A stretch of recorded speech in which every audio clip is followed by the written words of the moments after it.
Mi već deceniju i po uživamo u pesmama mog večerašnjeg gosta i već na prve one taktove, na prvo ono slušanje možete prepoznati sa sigurnošću o kome se radi. Tu je sa nama večeras u Čikagu, pričat ćemo malo o njegovom radu, životu. Dženane Lovčareviću, dobro večer. Dobro večer. Drago mi je da ste ovdje pre svega. Drago mi je što ste nekako ostali dosledni sebi i što vas inspiracija ne napušta, što još uvek vredno radite, vredno stvarate. Da. I što je ostala muzika da živi u nekolicini nas. I da je ona u onom smislu, pravom smislu reči muzika, ne vređam nikoga, da se niko ne nađe, da se ne pronađe u ovim mojim rečima, ali generalno ja sam nešto ponikao od tih nekih starih priča, starih načina ophođenja prema ljudima, to jest prezentovanja muzike na ovaj način na koji prezentujem. Kažite mi kako se nosite sa trendovima, sa ovim novim, pošto se danas u muzici nudi što nešto novo, a vi ste nekako ostali dosledni sebi, ostali ste dosledni svom prepoznatljivom stilu, ne menjate se i to kod publike prolazi još uvek.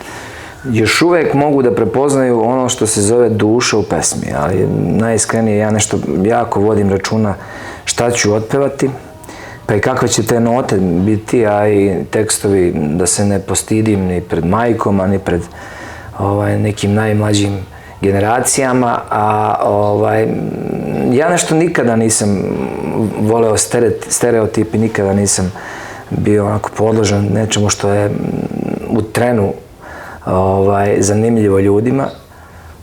Smatram da sve ono što je ikada nastalo, ikada snimljeno, a traje godinama, da je to kvalitet, pa se ja nekako trudim da ostanem i da potrajem i da na kraju krajeva kad sve ovo jednom stane, ljudi slušaju ove pesme. Prepoznatljivi ste po svojim baladama. Jeste li svesni koliko se suza prolilo uz vaše pesme? Pa svi smo nešto plakali, najiskrenije, ja ću poći od sebe, tako da ja nekako u x primjera i navrata u intervjuima sam rekao da ja svaku pesmu prvo nekako proživim, zamislim sve ono što je pisac sročio, tako da mislim da smo svi proplakali ovo, makar u jednoj pesmi. Karijeru ste počeli u Prijepolju. Tako je. Sa bendom Izazov, je li tako? Tako je. Imali smo više naziva, ali prvo smo svirali, ima malo pre toga, ima detalj kada smo svirali samo rock and roll u jednoj ustanovi na koju sam jako ponosan, koja je jako parirala svemu onom, recimo, parirala Domu sindikata. To se sad, evo, nekako su ljudi prepoznali da postoji jedna ustanova, to je jedna sala koja jako liči na Dom sindikata, pa su je i snimili u filmu o Tomi Zdravkoviću, to su oni momenti, da, to je ta sala. Tako da smo svirali i rock and roll, pa onda nastavili da radimo posao kroz klubove. I vrlo uspešno ste nekako krenuli sa tim, vrlo brzo ste dostigli neku popularnost, je li tako? Pa manje više da, dosta sam ja svirao u mom kraju, onako, najviše što sam otišao to je bilo Užice, to je taj užički region gde sam bio jako onako popularan, da žargonski kažem vladao tom nekom tamo klubskom scenom, dok se nije desio Beograd. Beograd, znači 2007. prvi album, je li tako? Tako je, nešto malo pre toga sam došao u Beograd i onda je naravno usledilo... Nikome ni reči, jel?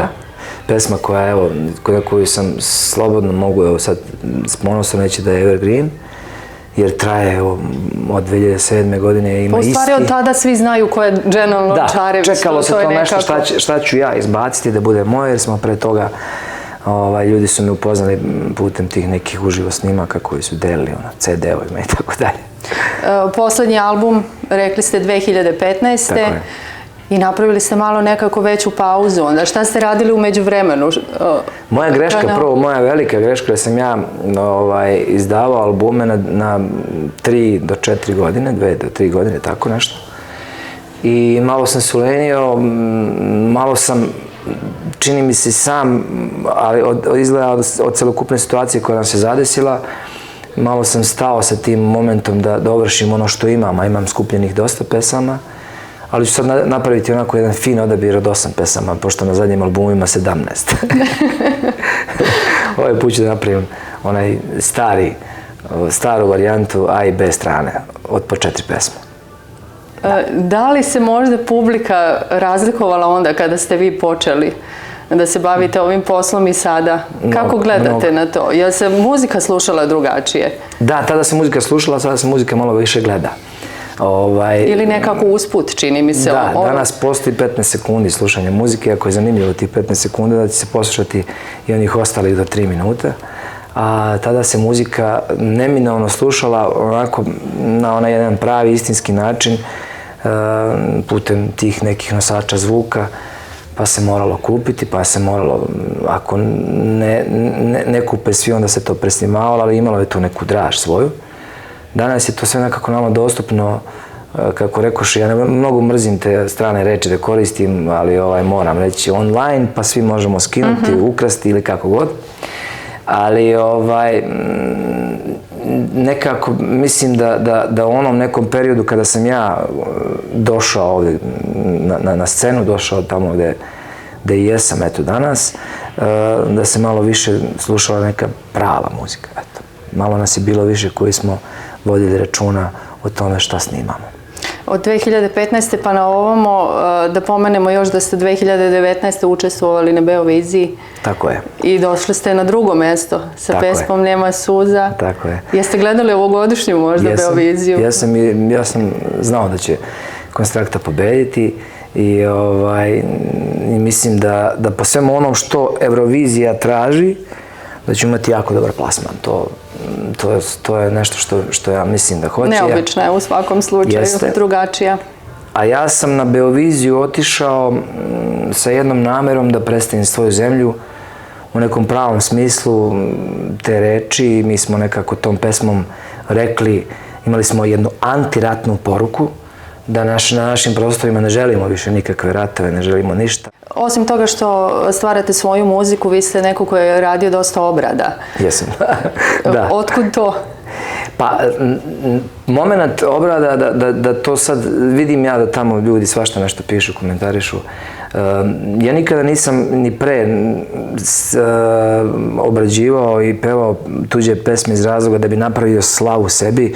Tu sam ja gde jesam, mislim, koliko toliko ljudi znaju šta ja radim, imam iza sebe 5 studijskih albuma i mnogo singlova, ali mi tako sve na vreme, pošto imamo taj neki studio, moj klavijaturista i ja, i koristimo to većinom u naše svrhe sopstvene, dođe mi tako nekad neka fina pesma koju ja poželim da otpevam, eto ja. Ne smatram jednog trenutka da je izvorni pevač koji peva pesmu lošiji otpevao, a meni da ću ja to bolje uraditi, nego jednostavno, ja sve te pesme koje sam obradio sad u ovom nekom proteklom periodu i u periodu korone su pesme koje ja stvarno istinski volim. I generalno te ljude koji su otpevali te pesme jako cenim i volim, pogotovo Dina Merlina, koga ja milion puta sam rekao sedeći ne pomenem, zato što mislim da je jedan mađioničar što se tiče pesama.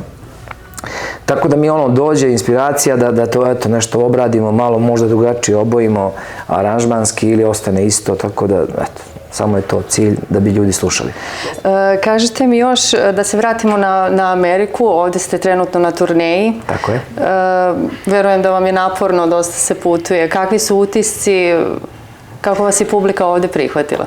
Pa ja prvenstveno kada sam dobio spisak nastupa od našeg dragog Ibre, rekao kako ćemo izdržati mi ovo. Međutim, postoji jedan moment, malo pre sam to rekao sam i čak i juče u jednom intervjuu da se niko ne uredi, ali koliko god da mi koji dolazimo s tih naših prostora dole bili i imali popularnost na našim krajevima ovako ili onako, veću ili ne, opet je sve to jako bitno na ovim prostorima da organizatore i stvarno ovaj put najiskrenije, pošto smo bili već jednom ovde, najiskrenije moram pohvaliti Natašu, Ibra i celokupnu njihovu organizaciju i sva ta putovanja nam ne padaju toliko teško jer je to nekako, oni su to nekako fino uklopili, napravili da se ne umaramo, da na kraju krajeva bude sve isprecizirano. Ja nekako volim da je 12 sati, a to kod njih tačno uvek bude, tako da mi je to olakšavajuća okolnost.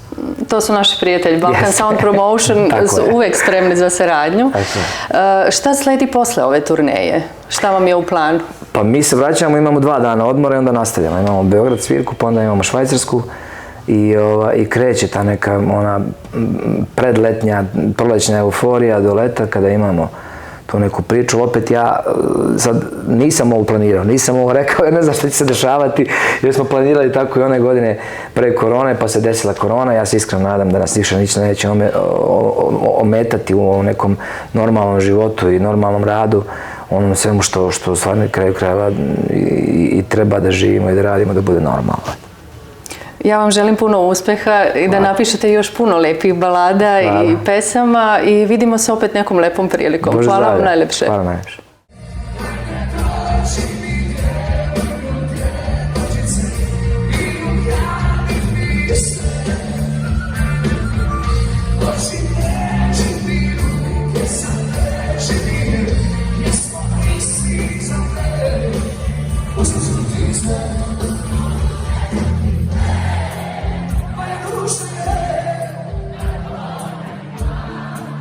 Właśnie što znam